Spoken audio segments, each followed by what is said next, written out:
Some time ago, a woman came by our church. She wanted to work. She had difficulty speaking any language I knew well. She seemed to need help.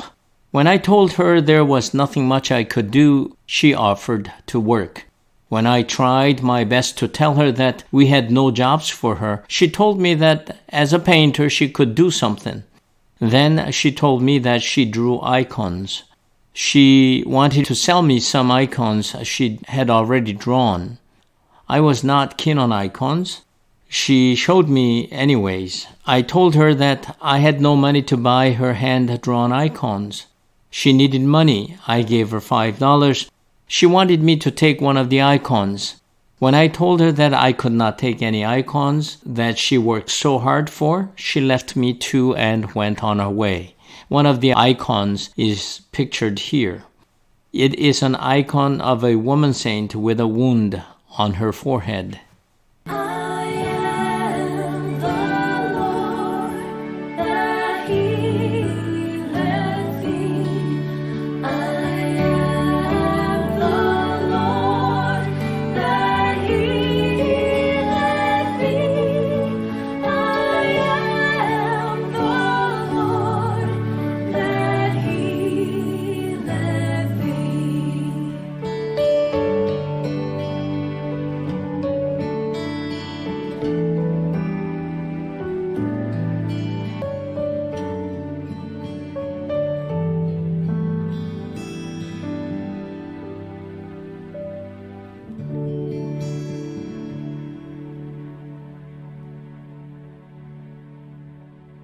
The second instruction is a bit more perplexing.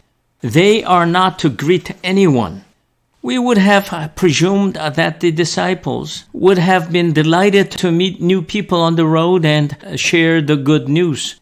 This is the way we would understand what it means to share the gospel with strangers and foreigners.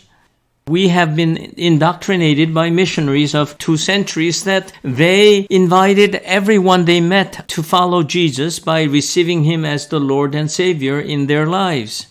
This teaching from missionary practices of the last 2 centuries stands in contrast to the instruction here.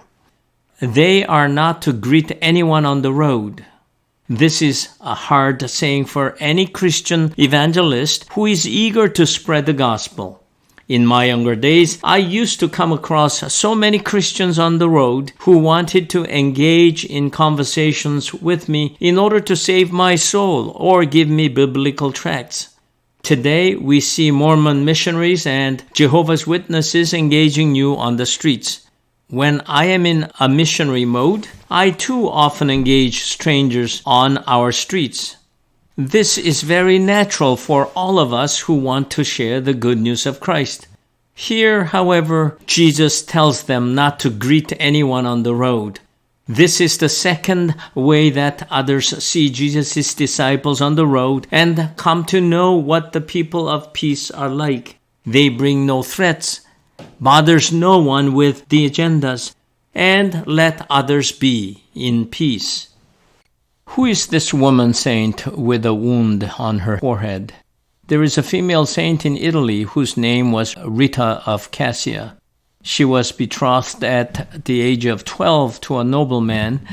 She pleaded with her parents that she be led into a convent rather than marry a man.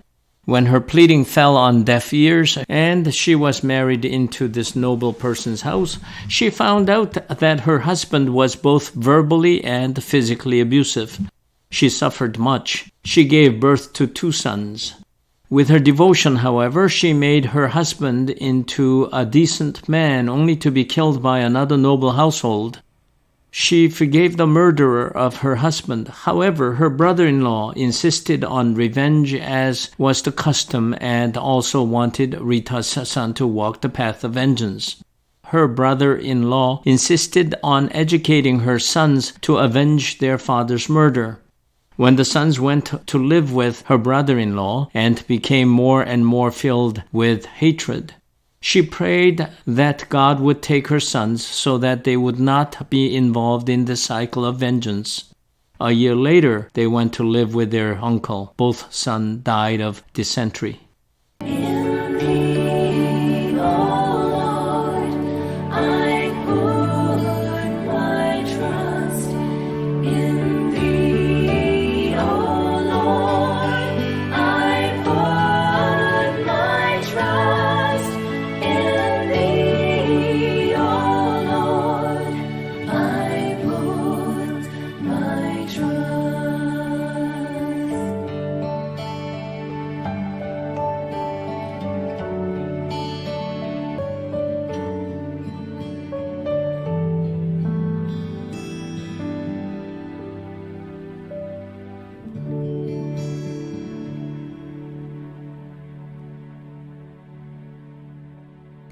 The third instruction is the most difficult. It says, whatever house you enter, first say, peace to this house.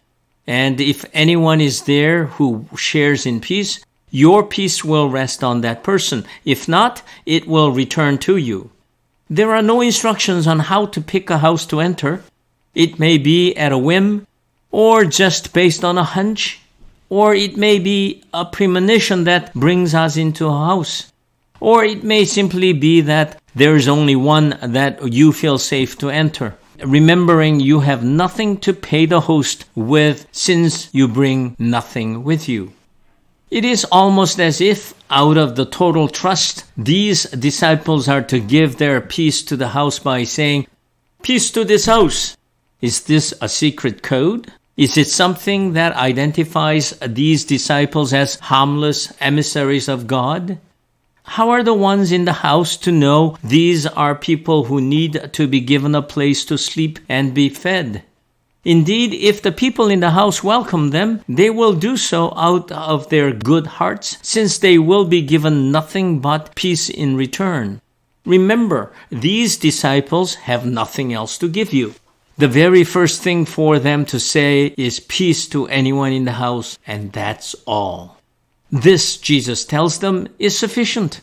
In this greeting, they are giving only one thing that they can give since they have nothing with them: peace that they brought. At this juncture, this statement signifies that they are coming without malice, threats, ill intentions. They are totally at the mercy of the host. By being who they are in their own poverty of everything, they bring themselves as the very gift of peace Jesus sent. Hosts can either receive or refuse them. Yes, by welcoming or declining, they either embrace or reject peace sent by Christ. Once her sons died, she tried to enter a convent in Cassia, only to be turned away because of her husband's murder. At her persistence, the monastery gave her a condition for entry. She had to bring about reconciliation between two families, hers and her husband's murderer's family. She prayed diligently. Her brother-in-law, who was the major stumbling block in this reconciliation, died soon after because of the bubonic plague. She was finally able to bring two families together through hard work and prayer. She was known to have experienced loneliness, marriage difficulties, parenthood, and being a victim of a murderer.